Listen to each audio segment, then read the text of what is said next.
এই কাঁঠাল খেতে না আমার অনেক ভালো লাগে, আর এই কাঁঠালটা মাশাআল্লাহ এত মজা, গাছের কাঁঠাল।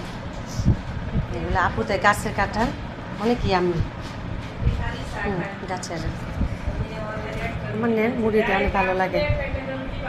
রুটি ওই যে ভাইয়া আছে আমার খান কাঁঠাল দিয়ে অনেক ভালো লাগে। কাঁঠাল খালি চা খান ভাইয়া, ভাইয়া রুটি নেন, রুটি খান ভাইয়া। ও ব্রাহ্মণবাড়ি আছে, তুমি যা খাইবা। আচ্ছা আচ্ছা, থ্যাংক ইউ বাবা। ভাইয়া পরোটা খান। ও একটু সময় লাগবে আর কাটতে, ব্রাহ্মণবাড়ি আছে বুঝছো না ট্রেন। হ্যাঁ। কখন লিখে দেখছো দামে ফুল পিঠাগুলো, এই নকশি পিঠাগুলো খেতে অনেক ভালো লাগে, তাই না?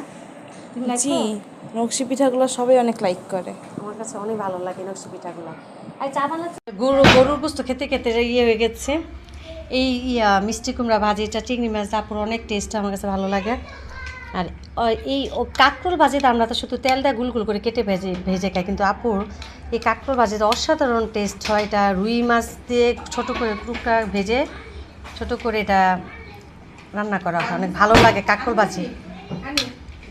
গরুর গোস্ত তো ঈদের অনেক মজা, খেলে অনেক ভালো লাগে। ঝুরা গোস্ত আমার কাছে অনেক ভালো লাগে। আর এই ভর্তা, শুটকির ভর্তা দিয়ে এত আমার খাচ্ছে যে শুটকির ভর্তা দিয়ে ভাত এত মজা লাগে, খুবই ভালো লাগে। পেঁয়াজ একটু অনেক দিয়ে দিয়ে শুটকি ভর্তা অনেক ভালো লাগে, কি বলবো, অসাধারণ। নেন শুটকি ভর্তাটা অনেক ভালো লাগে, ভাত খেতে মনে হয় 3-4 প্লেট ভাত খেয়ে ফেলি।